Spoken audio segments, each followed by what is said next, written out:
Hello everyone, welcome to Study Tube. बढ़ेंगे हम लोग इस सीरीज में आगे और करेंगे इस वीडियो में इस सीरीज का सेट नंबर 63।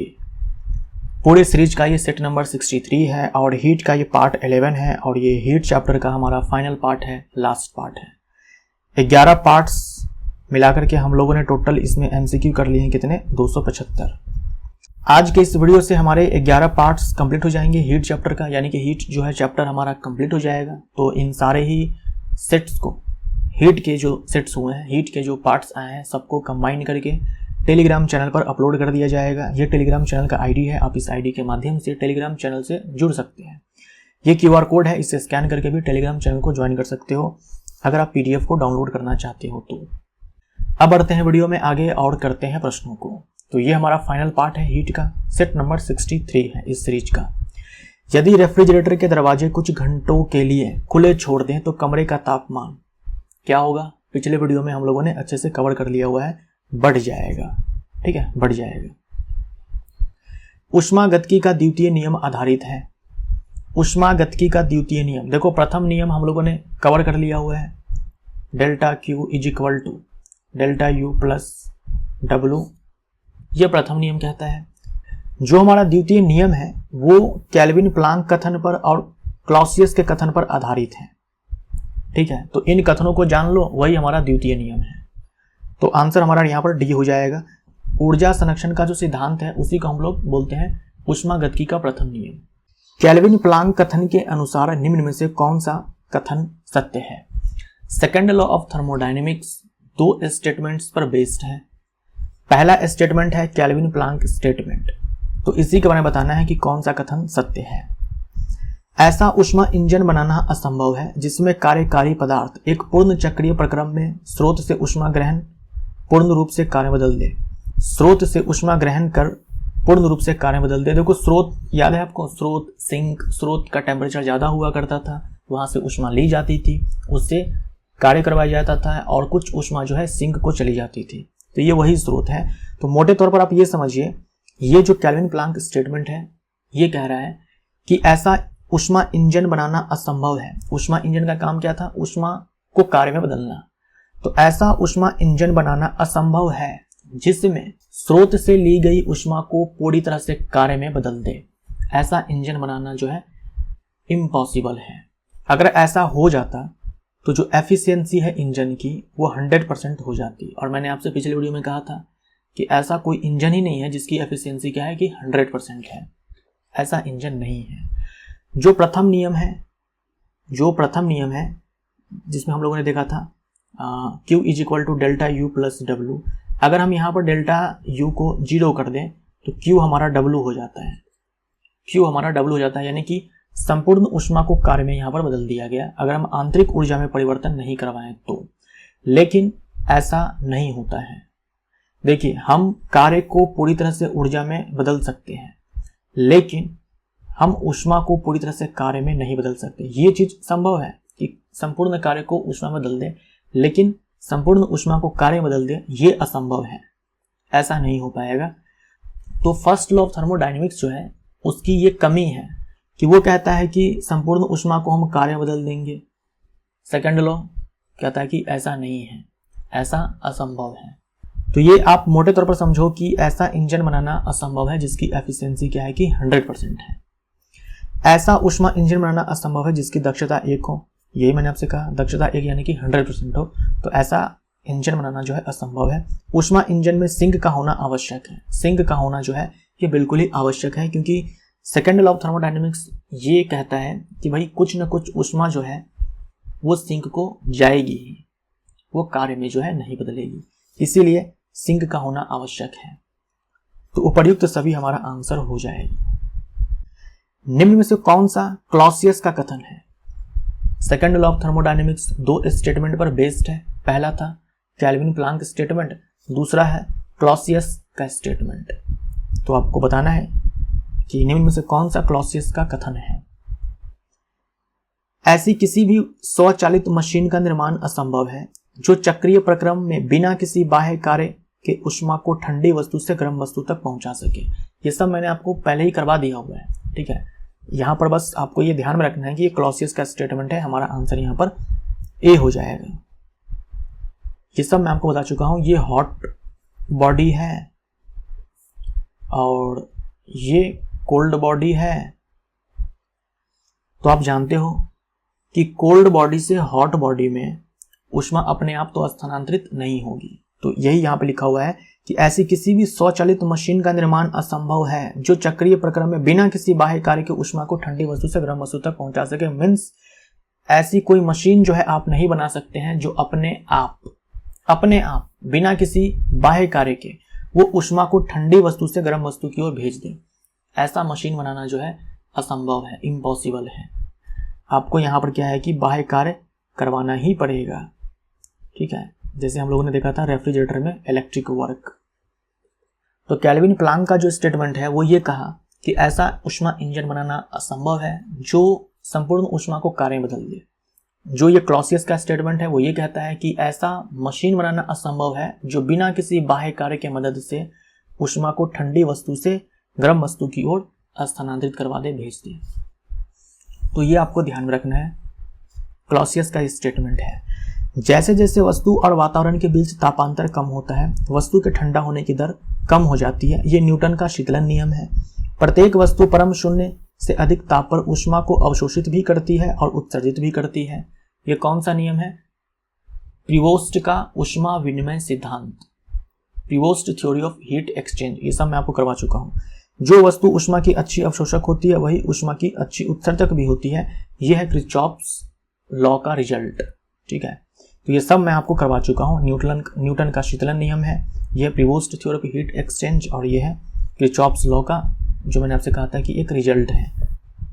किस नियम के अनुसार यदि दो निकायें किसी अन्य निकाय के साथ अलग अलग तापीय संतुलन में हो तो वे परस्पर भी तापीय संतुलन में होंगे। देखिए क्या कहा गया, यदि दो निकाय किसी अन्य निकाय के साथ अलग अलग तापीय संतुलन में हो। जैसे मान लीजिए दो निकाय हमारे पास B है और ये C है। B A के साथ थर्मल इक्विलिब्रियम में है, C भी A के साथ थर्मल इक्विलिब्रियम में है। ये दो निकाय क्या है, अलग अलग। तीसरे निकाय, यहाँ तीसरा A है जिसके साथ क्या है कि ये दोनों अलग अलग थर्मल इक्विलिब्रियम है। थर्मल इक्विलिब्रियम कहने का मतलब ये हुआ कि इस दोनों का टेम्परेचर जो है बराबर है। A और B का टेम्परेचर बराबर है, C और A का टेम्परेचर बराबर है। तो ये दोनों निकाय भी आपस में थर्मल इक्विलिब्रियम में होंगे। यही है जीरोथ लॉ ऑफ थर्मोडायनेमिक्स, यानी कि ऊष्मागतिकी का शून्यांक नियम।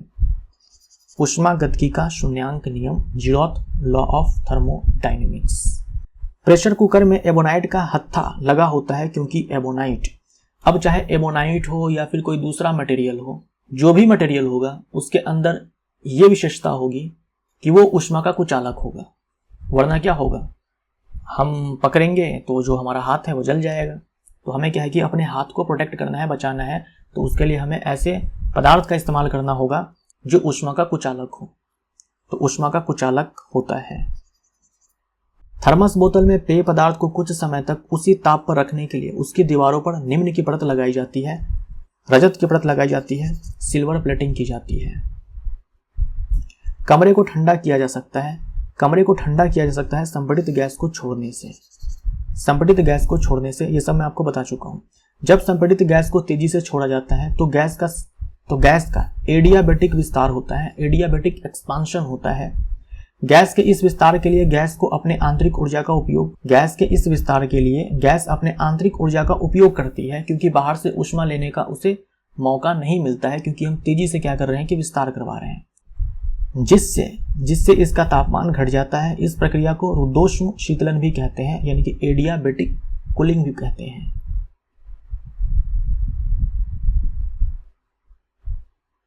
एडियाबेटिक कूलिंग भी कहते हैं। तो संपीड़ित गैस को छोड़ने से हमारा आंसर हो जाएगा। कमरे में लगा हुआ वातानुकूलक यानी कि एसी क्या नियंत्रित करता है? जो एसी है वो नियंत्रित करता है टेम्परेचर को और आर्द्रता को, केवल आर्द्रता और तापक्रम। बी हमारा राइट आंसर हो जाएगा, केवल आर्द्रता और तापक्रम। डेजर्ट कूलर के संबंध में कौन सा कथन असत्य है? डेजर्ट कूलर, हम लोग एसी का इस्तेमाल करते हैं, कूलर का इस्तेमाल करते हैं, तो कूलर के बारे में यहाँ पर बताना है। यह वाष्पीकरण द्वारा शीतलन उत्पन्न करता है। तो डेजर्ट कूलर जो है, जो कूलर का हम लोग इस्तेमाल करते हैं, वो वाष्पीकरण द्वारा शीतलन उत्पन्न करता है, सही है। यह कमरे के तापक्रम को नियंत्रित करता है, सही है। यह आर्द्रता को भी नियंत्रित करता है, गलत है। यह आर्द्रता को नियंत्रित नहीं करता है, सही है। सी हमारा राइट आंसर हो जाएगा। देखिए कूलर जो है आर्द्रता को नियंत्रित नहीं करता है, एसी करता है लेकिन कूलर नहीं करता है। एसी आर्द्रता को कम कर सकता है लेकिन कूलर ये कम नहीं करेगा, ये बढ़ा सकता है लेकिन कम नहीं करेगा। एयर कूलर और एयर कंडीशनर में मुख्य अंतर है, वही कूलर और एसी में अंतर बताना है। एयर कंडीशनर आर्द्रता को कम करता है जबकि एयर कूलर आर्द्रता को बढ़ा देता है, तो ये सही है। कूलर जो है ह्यूमिडिटी को बढ़ा देता है, अगर मौसम को ज़्यादा ड्राई ना हो तो ये चीज़ आपको फील हो जाएगा कि मॉइस्चर को ये बढ़ा दे रहा है। एयर कंडीशनर वाष्प संपीड़न प्रशीतन चक्र द्वारा ठंडक उत्पन्न करता है जबकि एयर कूलर वाष्पीकरण द्वारा वायु को ठंडा कर शीतलन उत्पन्न करता है, ये भी सही है। ये अंतर है दोनों में। एयर कंडीशनर एयर कूलर के तुलना में अधिक ऊर्जा खपत करता है, तो ये भी सही है। एसी जो है ज़्यादा बिजली खर्च करता है कूलर के तुलना में, तो प्रयुक्त सभी। निम्न में से किस उष्मागतिक प्रक्रम में उष्मा में परिवर्तन शून्य होता है? यानी ये जो थर्मोडायनेमिक्स प्रोसेसेस दिए गए हैं, थर्मोडायनेमिक्स के अंदर कई सारे प्रोसेस होते हैं, हम लोग देख चुके हैं। आइसोथर्मल, आइसोबेरिक, एडियाबेटिक, आइसोकोरिक, इन सब का हम लोग ऑलरेडी डिस्कशन जो है कर चुके हैं। तो बताना है इनमें से कौन से प्रक्रम में उष्मा में परिवर्तन शून्य होता है, यानी कि डेल्टा क्यू जो है हमारा ये 0 होता है। कहने का मतलब क्यू जो है हमारा ये कांस्टेंट होता है, नियत होता है। मतलब सिस्टम और सराउंडिंग के बीच, निकाय और उसके वातावरण के बीच उष्मा का लेना देना नहीं होता है, जैसे कि थर्मस फ्लास्क। कौन सा हो जाएगा? एडियाबेटिक। सी हमारा आंसर हो जाएगा, एडियाबेटिक प्रोसेस। आइसोथर्मल में क्या होगा? टेम्परेचर हमारा कांस्टेंट होगा, डेल्टा टी हमारा 0। आइसोबेरिक में क्या हो जाएगा? प्रेशर हमारा कांस्टेंट हो जाएगा। आइसोकोरिक में वॉल्यूम हमारा कांस्टेंट हो जाएगा, ठीक है। आइसोथर्मिक में टेम्परेचर हमारा कांस्टेंट हो जाएगा। ये सब इंपॉर्टेंट है, ध्यान में रखिएगा। जल युक्त गिलास में तैरता हुआ बर्फ का टुकड़ा जब पिघलता है तो पानी का स्तर। जल युक्त गिलास में तैरता हुआ बर्फ का टुकड़ा जब पिघलता है तो पानी का स्तर वही रहता है, पानी के स्तर में कोई चेंज नहीं आएगा। बर्फ जब पिघलती है तो उसका आयतन बढ़ने के बजाय क्या है कि कम हो जाता है। बर्फ का टुकड़ा पेय को ठंडा बना देता है, क्योंकि जैसे मान लीजिए गिलास में पानी है और उसमें हमने डाल दिए बर्फ के कुछ टुकड़े, तो पानी ठंडा हो जाता है। कैसे ठंडा हो जाता है? पानी से उष्मा को निकाल लिया जाता है, पानी से उष्मा को निकाल लिया जाता है और बर्फ जो है पिघल जाती है। तो बर्फ को पिघलने के लिए गुप्त उष्मा जो चाहिए वो पानी से ही प्राप्त किया जाता है। तो बर्फ पिघलने के लिए पेय से गुप्त उष्मा लेती है। सी हमारा राइट आंसर हो जाएगा। रेफ्रिजरेटर में खाद्य पदार्थ ताजा रखने हेतु सुरक्षित तापमान है। तो जो खाद्य पदार्थों को सुरक्षित रखने के लिए जो सेफ रेंज होता है टेम्परेचर का, वो 1.7 डिग्री सेल्सियस से 4.4 डिग्री सेल्सियस होता है। इस टेम्परेचर रेंज के बीच में जो है बैक्टीरिया जो है वो ग्रोथ नहीं कर पाते हैं, इसीलिए ये रेंज जो है सेफ माना जाता है। तो 4 डिग्री सेल्सियस यहाँ पर सबसे नज़दीक है, तो यही हमारा आंसर हो जाएगा। गैसों के गतिक सिद्धांत के अनुसार गैसों के लिए एक सिद्धांत होता है जिसे हम लोग बोलते हैं kinetic theory of gas, KTG, kinetic theory of gas. तो ये एक थ्योरी है और इस थ्योरी को देने के लिए कई सारी मान्यताएं हैं जो ली गई है। मान्यताएं मतलब मान लिया गया है कि ऐसा होता है, वास्तव में ऐसा नहीं होता है, ठीक है। जो माना गया है वैसा होता नहीं है, लेकिन मान लिया गया कि हाँ ऐसा होता है। एग्जाम्पल के तौर पर देखो, गैस के अणुओं की स्थितिज ऊर्जा शून्य होती है। वास्तव में जो वास्तविक गैस होती है उनके अणुओं की स्थितिज ऊर्जा शून्य नहीं होती है, लेकिन इस थ्योरी के लिए यह मान लिया गया है कि गैस के अणुओं की स्थितिज ऊर्जा शून्य होती है। उसके बाद गैस के अणुओं की कुल ऊर्जा उसके अणुओं की गतिज ऊर्जा के बराबर होती है, जो उसके परम ताप के अनुक्रमानुपाती होती है। जैसे गैस के अणुओं की जो कुल ऊर्जा है वो गैस के अणुओं की गतिज ऊर्जा प्लस गैस के अणुओं की जो स्थितिज ऊर्जा है उसके बराबर होती है। वास्तव में ये होता है रियल गैस के साथ, लेकिन इस थ्योरी को देने के लिए ये मान लिया गया है कि ये जो है 0 है।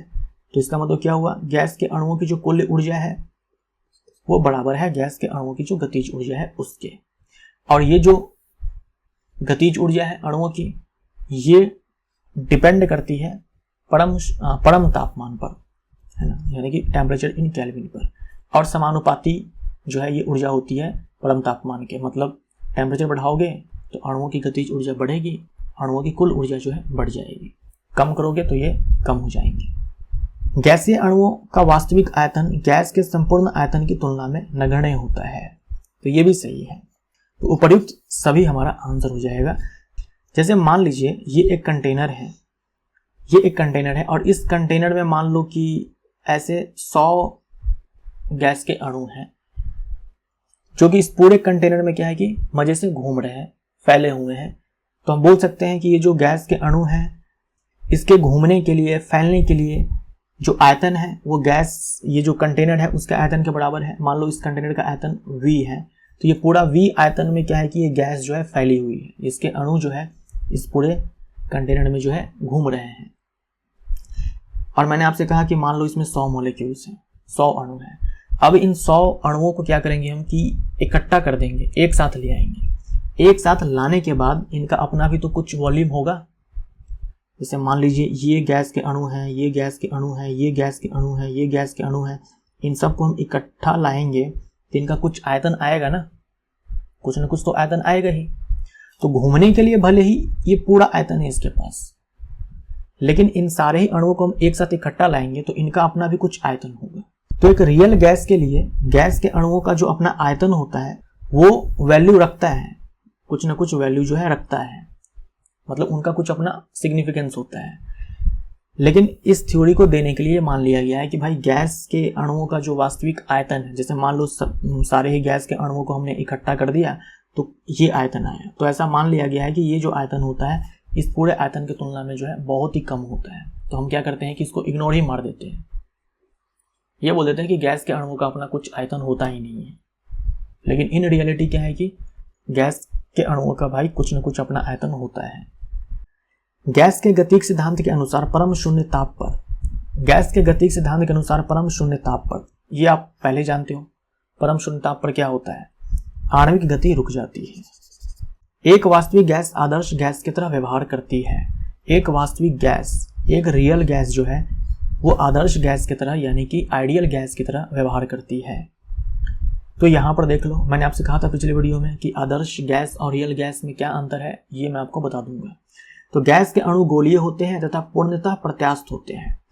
देखिए जो वास्तविक गैस होती है उनके जो अणु होते हैं वो अलग अलग शेप के हो सकते हैं, लेकिन आदर्श गैस में ऐसा माना गया है कि इनके जो अणु हैं वो केवल गोलीय हैं, केवल और केवल गोलीय हैं। जबकि वास्तविक गैस में क्या है कि ये जो शेप है ये जरूरी नहीं है कि सिर्फ गोलीय हो, अलग शेप के भी हो सकते हैं, लेकिन आदर्श गैस में ये माना गया है कि ये गोलीय होते हैं। साथ में है कि पूर्णतः प्रत्यास्थ होते हैं, परफेक्टली इलास्टिक होते हैं।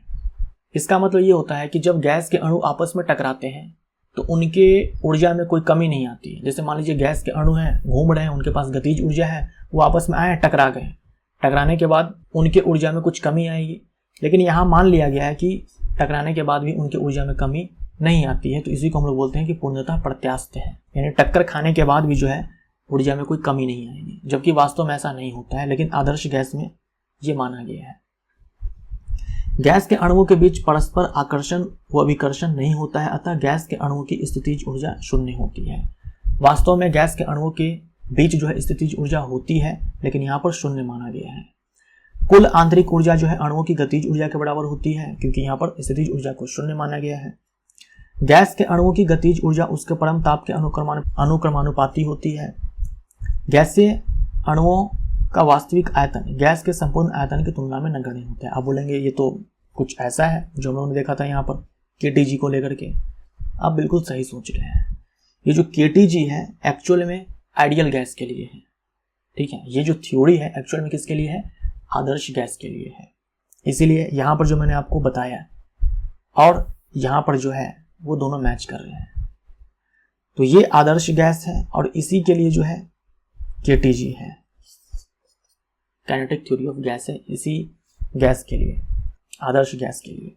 सवाल हमसे ये पूछा गया है कि एक वास्तविक गैस जो है कब आदर्श गैस की तरह व्यवहार करती है। तो याद रखिएगा, बहुत ही ज्यादा महत्वपूर्ण है। High pressure and low temperature पर, उच्च दाब और निम्न ताप पर एक वास्तविक गैस जो है आदर्श गैस की तरह व्यवहार करती है। यदि एक कंटेनर में भरे गैस का ताप बढ़ाया जाता है, एक कंटेनर में गैस भरी हुई है और उसका ताप बढ़ाया जाता है तो क्या होगा? गैस का दाब कम हो जाएगा, अणुओं के बीच की दूरी कम हो जाएगी, गैस का द्रव्यमान बढ़ जाएगा, गैस के अणुओं की गतिज ऊर्जा बढ़ जाएगी, यहाँ पर बढ़ जाएगी होगा, तो ये सही है। टेम्परेचर बढ़ाने से क्या होगा कि गैस के अणुओं की गतिज ऊर्जा जो है बढ़ जाएगी। अब इस सवाल में देखो क्या कहा गया है कि जो आदर्श गैस होती है, जो आइडियल गैस होती है, उनमें 3 तरह की गतियों को देखा जाता है। पहला होता है मोस्ट प्रोबेबल स्पीड, जो यहाँ पर लिखा हुआ है सर्वाधिक प्रसंभाव्य गति।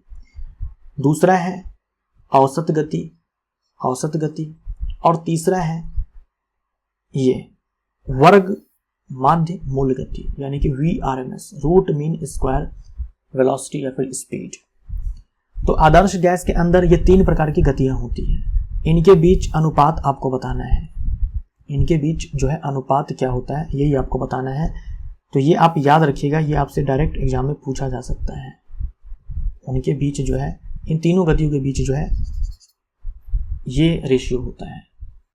निम्न में असत्य कथन चुने। कार्नो ऊष्मा इंजन को वास्तविक व्यवहार में लाया जा सकता है। तो ये मैंने आपको पिछले वीडियो में कहा था कि कार्नो ऊष्मा इंजन जो है ये भी एक आइडियल कॉन्सेप्ट है। इन रियलिटी हम लोग इस टाइप के इंजन को भी नहीं बना पाए, कार्नो इंजन को भी नहीं बना पाए हैं, तो इसे हम व्यवहार में नहीं ला सकते हैं। ये आइडियल कॉन्सेप्ट है, ये पॉसिबल नहीं है, आप बोल सकते हो। समान तापमानों के बीच कार्यरत किसी भी ऊष्मा इंजन की दक्षता कार्नो इंजन की दक्षता से अधिक नहीं हो सकती। कार्नो इंजन के लिए दक्षता का फॉर्मूला आपने पढ़ा था 1 - T2/T1, इंटू में 100 है ना, इंटू में 100। T2 जो टेम्परेचर था ये सिंक का था और T1 जो है सोर्स का था। तो आपसे ये कहा जा रहा है कि मान लीजिए अलग अलग प्रकार के इंजन हैं, जिसमें कि एक कार्नो इंजन भी है।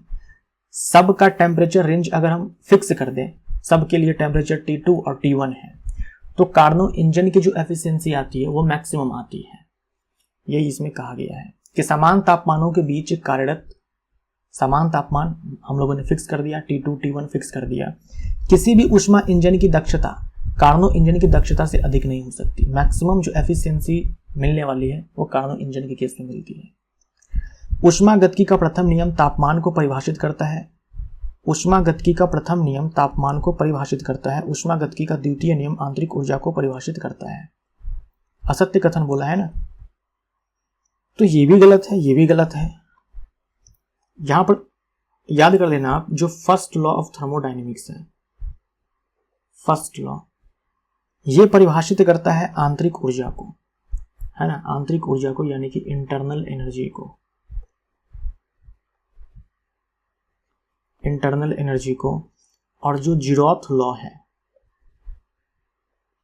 जहां हम लोगों ने देखा था कि ए और बी का टेम्परेचर बराबर है, ठीक है, उसके बाद ए और सी का टेम्परेचर बराबर है, तो बी और सी का टेम्परेचर आपस में बराबर होगा। तो ये टेम्परेचर को डिफाइन करता है, ये टेम्परेचर को डिफाइन करता है। तो आंतरिक ऊर्जा को परिभाषित करता है प्रथम नियम, और तापमान को परिभाषित करता है शून्यांक नियम। तो इस सवाल का उत्तर जो है यहाँ पर सी और डी दोनों हो जाएगा, है ना। जो आंसर है यहाँ पर सी और डी दोनों हो जाएगा। देखो, कार्नो ऊष्मा इंजन को वास्तविक व्यवहार में लाया जा सकता है। अच्छा, ये भी तो गलत ही है, ये भी गलत ही है, नहीं लाया जा सकता है। समान तापमानों के बीच कार्यरत किसी भी ऊष्मा इंजन की दक्षता कार्नो इंजन की दक्षता से अधिक नहीं हो सकती है, ये सही है। तो एक काम करते हैं ना, निम्न में से सत्य कथन चुने। इस सत्य को काट दो आप, सत्य में से असत्य में से अ को काट दो तो सत्य हो जाएगा, तब हमारा आंसर जो है बी हो जाएगा। ये भी गलत है, ये भी गलत है, ये भी गलत है, तो बी हमारा आंसर हो जाएगा। ये इंपॉर्टेंट है, ध्यान में रखिएगा। फर्स्ट लॉ इंटरनल एनर्जी को डिफाइन करता है, जबकि जीरोथ लॉ टेम्परेचर को डिफाइन करता है। जब एक आदर्श गैस को नियत ताप पर संपीड़ित किया जाता है तब उसकी आंतरिक ऊर्जा का क्या होता है? नियत ताप पर बोल रहा है, नियत ताप पर, यानी कि डेल्टा टी जीरो, मतलब टेम्परेचर जो है कांस्टेंट है, गैस जो है हमारे पास आदर्श है, तो आंतरिक ऊर्जा का क्या होगा? अगर आपको याद हो, थोड़ी देर पहले हम लोगों ने ये चर्चा किया कि आदर्श गैस के केस में जो कुल आंतरिक ऊर्जा है वो कुल गतिज ऊर्जा के बराबर होती है, यानी गैस के अणुओं की जो ऊर्जा है उसके अणुओं की गतिज ऊर्जा के बराबर होती है।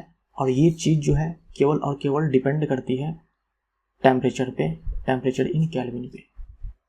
तो संपीड़ित करने से कोई फर्क नहीं पड़ने वाला है क्योंकि तापमान तो यहाँ पर नियत है, तो कोई परिवर्तन नहीं होता है, उसके आंतरिक ऊर्जा में कोई परिवर्तन नहीं होगा क्योंकि तापमान में कोई परिवर्तन नहीं हो रहा है। निम्न में से कौन सा कथन असत्य है? सभी कार्य को ऊष्मा में बदला जा सकता है। ये चीज पॉसिबल है, सभी ऊष्मा को कार्य में बदला जा सकता है, सभी ऊष्मा को कार्य में बदला जा सकता है, ये चीज इम्पॉसिबल है। ठीक है, तो कथन असत्य है, तो बी हमारा आंसर हो जाएगा। ये फर्स्ट लॉ ऑफ थर्मोडायनेमिक्स की कमी है ना, एक बोल सकते हो कि ड्रॉबैक है। प्रथम नियम ये कहता है कि ऊष्मा को कार्य को ऊष्मा में बदला जा सकता है पूर्ण रूप से, लेकिन व्यवहार में ऐसा नहीं होता है। संपूर्ण कार्य को ऊष्मा में बदल देंगे, लेकिन संपूर्ण ऊष्मा को हम लोग कार्य में नहीं बदल पाएंगे। जब जब गैसों का एडियाबेटिक विस्तार होता है तब गैस ठंडी हो जाती है। जब गैसों का एडियाबेटिक विस्तार होता है तब गैस ठंडी हो जाती है, सही है। जब गैसों का एडियाबेटिक रूप से संपीड़ित किया जाता है, जब गैसों को एडियाबेटिक रूप से संपीड़ित किया जाता है तब गैस का तापमान बढ़ जाता है, तो ये सही है। थोड़ा सा टाइपिंग मिस्टेक जो है ज़्यादा है ना, तो उसके लिए माफ़ करिएगा। आज जो है कुछ ज़्यादा ही टाइपिंग मिस्टेक है, ये पेन भी काम नहीं कर रहा है यहाँ पर। एडियाबेटिक प्रक्रम में गैस की विशिष्ट ऊष्मा क्या होती है? गैस की विशिष्ट ऊष्मा क्या होती है एडियाबेटिक प्रक्रम में? एडियाबेटिक प्रक्रम में क्या होगा? डेल्टा क्यू बराबर 0 होगा। और विशिष्ट ऊष्मा के लिए क्या था फॉर्मूला, याद करो, अब तक तो आप बोल भी चुके होंगे। Delta Q divided by M delta T, यही है ना। अब देखो एडियाबेटिक प्रोसेस में डेल्टा क्यू 0 होता है, ये ऊपर वाला टर्म 0 हो गया, तो एस बराबर हमारा 0 हो जाएगा, तो 0 हमारा आंसर। आइसोथर्मिक प्रक्रम में गैस की विशिष्ट ऊष्मा का आइसोथर्मिक प्रक्रम है, यानी कि टेम्परेचर हमारा कांस्टेंट है, चेंज इन टेम्परेचर 0 है, तो फिर से हम लोग ये फॉर्मूला लिखेंगे। इस बार ये 0 है, तो एस बट्टे में क्या हो जाएगा? इनफाइनाइट, है ना। ये डेल्टा क्यू बट्टे में 0, तो इनफाइनाइट, अनंत। जब वायुमंडलीय वायु ऊपर उठती है तब यह ठंडी हो जाती है, क्योंकि, यानी जब वायु जो है ऊपर उठती है तो ठंडी हो जाती है। ऊपर उठने के बाद क्या होता है कि प्रेशर, जो एटमॉस्फेरिक प्रेशर है वो कम हो जाता है। कम होने के बाद गैसों का जो है विस्तार होता है, और विस्तार भी होता है कैसे? एडियाबैटिकली। और हम लोगों ने देखा एडियाबैटिकली जब विस्तार होता है, एडियाबैटिकली जब एक्सपांशन होता है, तब गैस जो है ठंडी हो जाती है। जब वायु ऊपर उठती है तो ऊंचाई के साथ वायुमंडलीय दाब घटने के कारण वायु का विस्तार होता है, जिससे वायु ठंडी हो जाती है। तो ये एग्जाम्पल भी जो है ना, ये एडियाबैटिक कूलिंग का है।